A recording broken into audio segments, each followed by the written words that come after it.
दोस्तों इस वीडियो के अंदर हम एक्सप्लेन करने वाले हैं हाल ही में आई एक कमाल की वेब सीरीज डाइनिंग के सारे एपिसोड्स को, इसलिए जल्दी से इस वीडियो को लाइक करके चैनल को सब्सक्राइब कर दें ताकि 1K सब्सक्राइबर का जल्द से जल्द टारगेट कंप्लीट हो जाए। बिना किसी देरी के इस वीडियो को स्टार्ट करते हैं।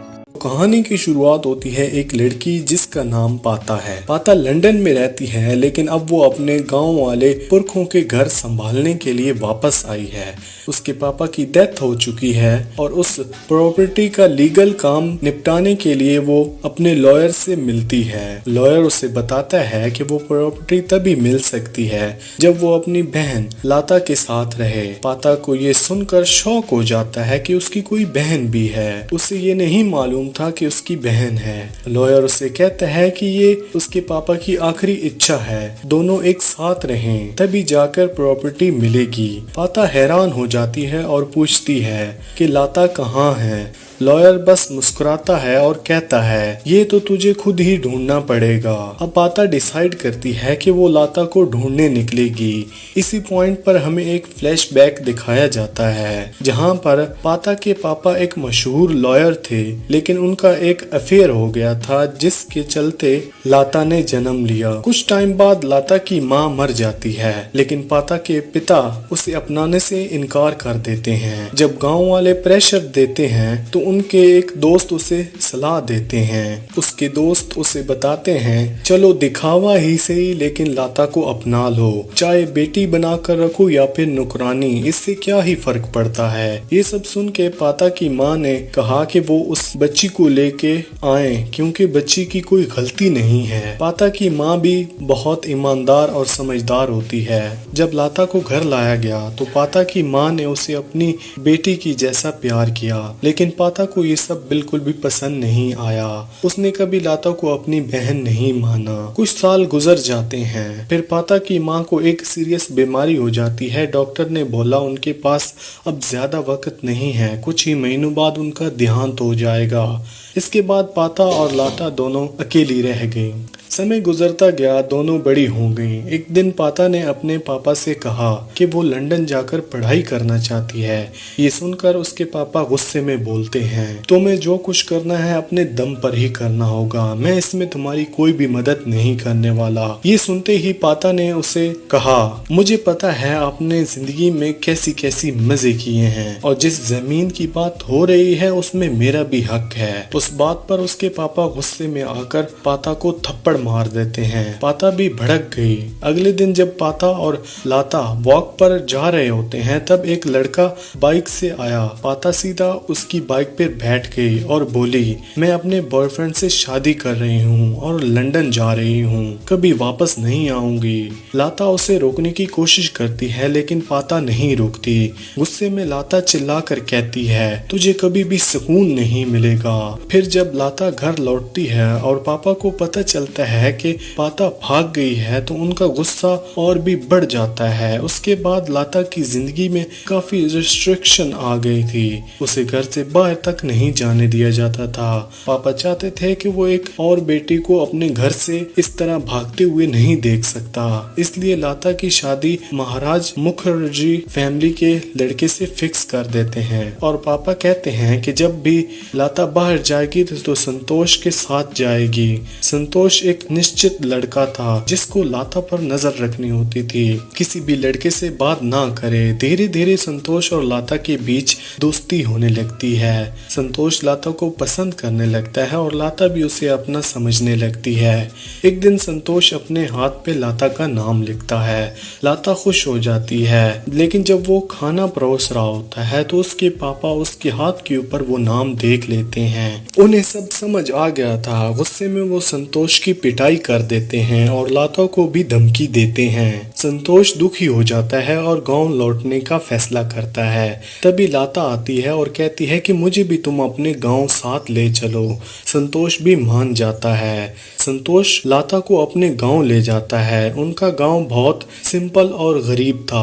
उसके घर वाले लाता को देखकर हैरान हो गए कि इतनी खूबसूरत लड़की इसके साथ कैसे है। फिर दोनों की शादी हो जाती है और लाता उसी गांव में रहने लगती है। यहाँ से स्टोरी फिर प्रेजेंट टाइम में आती जाती है। पाता को पता चलता है कि लाता अब किसी छोटे से गांव में अपने पति के साथ रह रही है, लेकिन उसे ये नहीं पता था कि वो कौन सा गांव है। तभी पाता को लाता की एक पुरानी दोस्त मिलती है जो बताती है कि कुछ समय पहले लाता ने फोन पे बताया था कि उसका पति बीमार है, इसलिए वो उसे किसी शहर ट्रीटमेंट के लिए ले जाएगी। ये सुनकर पाता अंदाजा लगा लेती है कि वो किस जगह या फिर किस एरिया में हो सकती है। वो अपने लॉयर से कहती है कि उस जगह जाने का कोई टिकट बुक करें। लॉयर बताता है कि वहाँ ना तो कोई बस जाती है और ना ही कोई ट्रेन, तो उसके लिए एक कार अरेंज करनी होगी। पाता तुरंत रेडी हो जाती है। वो अंदर ही अंदर खुश हो जाती है कि वो इतने सालों के बाद अपनी बहन से मिल रही है। अगले दिन पाता की मुलाकात अपने कैब ड्राइवर बादशाह से होती है। बादशाह काफी बातें करता है, लेकिन पाता उसकी बातों में इंटरेस्ट नहीं रखती, उसकी बातों पर ज्यादा ध्यान नहीं देती। दोनों निकल पड़ते हैं उस गांव की तरफ, लेकिन बादशाह पहली बार उस एरिया में जा रहा होता है, इसलिए वो रास्ते में कुछ बच्चों से गांव का रास्ता पूछता है। बच्चे उन्हें एक नदी के पास ले जाते हैं, जहां गांव के लोग हथियार लेकर किसी लड़की को जलाने की कोशिश कर रहे होते हैं। बादशाह पाता से कहता है, आप कार में रहें, बाहर ना निकलें, मैं जाके देखता हूँ कि क्या चल रहा है। जब बादशाह बाहर जाता है तो देखता है कि गांव वाले एक औरत को जिंदा जलाने वाले होते हैं, क्योंकि उन्हें लगता है कि ये औरत एक डायन है। ये देखकर बादशाह घबरा जाता है और तुरंत पाता को कहता है, चलो यहाँ से निकल चलते हैं, ये पागल लोग किसी औरत को डायन समझकर जलाने वाले हैं।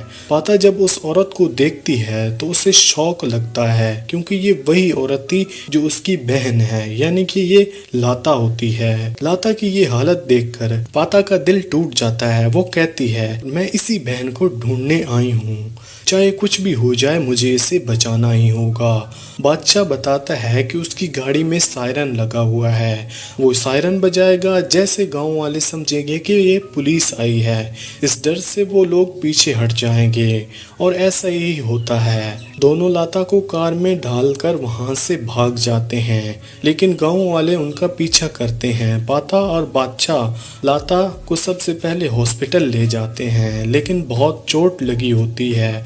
हॉस्पिटल की हेड नर्स लाता को डायन मानती है और एडमिट करने से मना कर देती है, लेकिन तभी डॉक्टर आता है, नर्स को डांटता है और लाता को ट्रीटमेंट शुरू कर देता है। तब तक गांव वाले भी हॉस्पिटल के बाहर आ पहुंचे थे और चिल्ला रहे थे कि इस डायन को बाहर निकालो।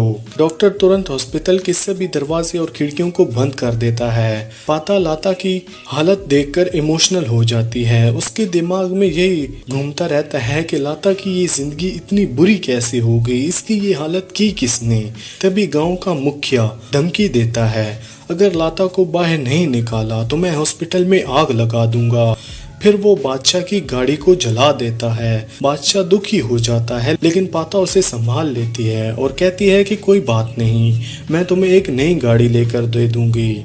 इसी बीच मुखिया का बेटा खिड़की से हॉस्पिटल के अंदर घुस जाता है और नर्स पर अटैक कर देता है। तब बादशाह उसे पकड़ लेता है। नर्स पाता को बताती है कि ये मुखिया का बेटा है। पाता तुरंत प्लान बनाता है। वो मुखिया के बेटे को बंधक बना लेता है और मुखिया को धमकी देता है, अगर आपने कुछ किया तो आपके बेटे को नहीं छोड़ूंगा। वो कहती है, अगर आपको अपने बेटे की जान प्यारी है तो तुरंत एम्बुलेंस भेजो। फिर वो नर्स से कहती है कि उस लड़के को नींद का इंजेक्शन दे दो। नर्स वैसा ही करती है और उसे इंजेक्शन दे देती है। डॉक्टर आकर बताता है लाता की सर्जरी हो रही है, लेकिन ब्लड काफी बहने की वजह से अब उसे मजीद ब्लड की जरूरत है। पाता तुरंत अपना खून देने के लिए तैयार हो जाती है। जब वो खून दे रही होती है तब उसके पास एक बैठे बुढ़े आदमी ने उससे कहा, ये दर्द तो कुछ भी नहीं है, जो दर्द तुम्हारी बहन ने सहा है वो इससे कहीं ज्यादा है। फिर वो बूढ़ा आदमी लाता को पुरानी कहानी बताता है कि ये सब कुछ उसकी बहन के साथ हुआ कैसे गांव के लोग उसे एक डायन समझते हैं, कैसे मुखिया ने उस पर बुरी नजर डाली। जब लाता ने उसकी हरकत का विरोध किया तो उस पर डायन होने का इल्जाम लगा दिया गया। फिर कैसे संतोष के परिवार की मौत के बाद लोगों ने लाता को दोषी मान लिया, जबकि असल में ये सब बीमारी की वजह से हुआ था। लेकिन मुखिया ने लाता के खिलाफ सबको कर दिया। संतोष ने फिर भी लाता का साथ नहीं छोड़ा और कहा, मैं लाता को घर के अंदर रखूंगा, कहीं नहीं जाने दूंगा। इसके बाद संतोष लाता को घर में बंद कर देता है। थोड़े दिन बीत जाते हैं और संतोष की तबीयत भी धीरे धीरे खराब होने लगती है, बिल्कुल वैसे ही जैसे उसके परिवार की हुई थी। ये देखकर लाता बहुत परेशान हो जाती है। संतोष लाता से माफी मांगता है, मैंने गलती की तुम्हें यहाँ लाकर, मैं एक बेकार इंसान हूँ जो तुम्हारा ख्याल तक नहीं रख सकता। लाता समझ जाती है, उसे बहुत चिंता होती है, सब ठीक हो जाएगा, वो उसे संभालती है। फिर संतोष की तबीयत दिन ब दिन और भी ज्यादा खराब होती जाती है। एक दिन लाता चुपके से एक डॉक्टर के पास जाती है और संतोष की हालत के बारे में सब कुछ बताती है। डॉक्टर कहता है कि हो सकता है उन्हें कोई सीरियस बीमारी हो। फिर वो पूछता है कि क्या आपके घर में कोई जानवर वगैरह है? वो कहती है कि हाँ, हमने मवेशी पाले हैं। ये सुनकर डॉक्टर समझ जाता है कि कोई बीमारी उन्हीं मवेशियों की वजह से फैल गई है। डॉक्टर कहता है कि लाता जी, आपको अपने पति को तुरंत शहर के किसी हॉस्पिटल में ले जाकर चेकअप कराना चाहिए। तभी लाता तुरंत अपने शहर वाली दोस्त को फोन करती है और उससे हेल्प मांगती है। उसकी दोस्त कहती है कि हाँ, तुम ले आओ, मैं मदद करूंगी। लेकिन जब लाता फोन पर बात कर रही होती है, कुछ गांव वाले ने उसे देख लिया था। उन्हें गुस्सा आ जाता है कि ये बिना इजाजत के लाता घर से बाहर कैसे गई। जब लाता वापस घर जाने लगती है तो गांव वाले उस पर हमला कर देते हैं और उसे बुरी तरह मारते हैं। किसी तरह लाता घर पहुंचती है, लेकिन देखती है कि संतोष की तो मौत हो चुकी है। गांव वाले और भी गुस्सा हो जाते हैं। संतोष की मौत का इल्जाम भी वो लाता के ऊपर लगा देते हैं। लाता बहुत दुखी हो जाती है, उसका दिमाग घूमने लगता है। दरअसल जब लाता छोटी थी तो उसकी माँ की मौत हो गई थी। तब से उसके पापा भी उसे दोषी माना था। उनका कहना था कि ये लाता पैदा होते ही उसकी माँ मर गई। ये बात लाता के दिल में हमेशा दर्द बन के रही। अब जब संतोष की मौत का दोष भी उसके ऊपर डाला गया तो वो और भी टूट गई। उसका मेंटल बैलेंस बिगड़ गया और वो बिना होश के गांव में घूमने लगी। ये सब देखकर मुखिया खुश हो गया, क्योंकि अब लाता कमजोर हो चुकी थी। मुखिया और उसके लोग जब चाहे लाता को तंग करें, उसका मजाक उड़ाएं, लाता कुछ भी नहीं कर पाती। मुखिया ने संतोष की सारी जमीन जायदाद अपने कब्जे में कर ली, मवेशी गांव में बांट दिए। फिर क्या हुआ, वही जानवर जिनको गांव में बांटा गया था वो उनकी बीमारी का सबब बने और गांव वाले भी मरना शुरू हो गए। असल में मुखिया चाह रहा था कि लोग मरते रहें ताकि वो उनकी जमीनों के ऊपर कब्जा करता रहे। जब तक लाता जिंदा है गांव में मुसीबत रहेगी, उसे खत्म करना होगा। ये सब कहकर वो गांव वालों को भड़काता है। एक दिन मुखिया लाता को जबरदस्ती पकड़कर नदी के किनारे ले जाता है, जहाँ पर वो उसे जिंदा जलाने वाले होते हैं गाँव वालों के साथ मिलकर। लेकिन वहाँ पर पाता पहुँच जाती है और उसे बचा लेती है। ये सब सुनकर और देखकर पाता का दिल टूट जाता है। वो बहुत उदास हो जाती है। पाता को जब मालूम होता है कि उसकी बहन लाता ने कुछ सहा है, उसे खबर तक नहीं, तो उसका दिल और भी टूट जाता है। तभी बाहर से मुखिया की आवाज आई। वो चिल्ला के बोला, दरवाजा खोलो वरना बुरा हाल होगा। पाता चुप रहती है कि तभी पता चला कि मुखिया ने डॉक्टर की बीवी को पकड़ लिया है। वो डॉक्टर को धमकी देता है, अगर लाता को बाहर नहीं भेजा तो तेरी बीवी को मार दूंगा। डॉक्टर डर गया। पाता मना करती है, पर डॉक्टर अपनी बीवी को बचाने के लिए मजबूरी में लाता को बाहर भेज देता है। गांव वाले लाता पर फिर से हमला कर देते हैं, लेकिन तभी एक पुलिस ऑफिसर वहां पर आ जाता है और हवा में एक फायर कर देता है, जिससे कि सब रुक जाते हैं। इसका फायदा उठा के पाता लाता को फिर से वापस अंदर ले देती है और डॉक्टर उसका इलाज फिर से शुरू कर देते हैं। बाहर पुलिस ऑफिसर मुखिया से कहता है, अगर कुछ गलत किया तो तुझे जेल में डाल दूंगा। पर मुखिया बोलता है, मेरे पास सिर्फ 6 गोलियां हैं और मैं अकेला हूँ, मुझे कोई नहीं रोक सकता। तब पुलिस ऑफिसर एक चाल चलता है। वो कहता है एम्बुलेंस बुला लो, जब ये लोग निकलने लगे तब इनके ऊपर हमला कर देना ताकि तुम पर कोई दोष ना आए।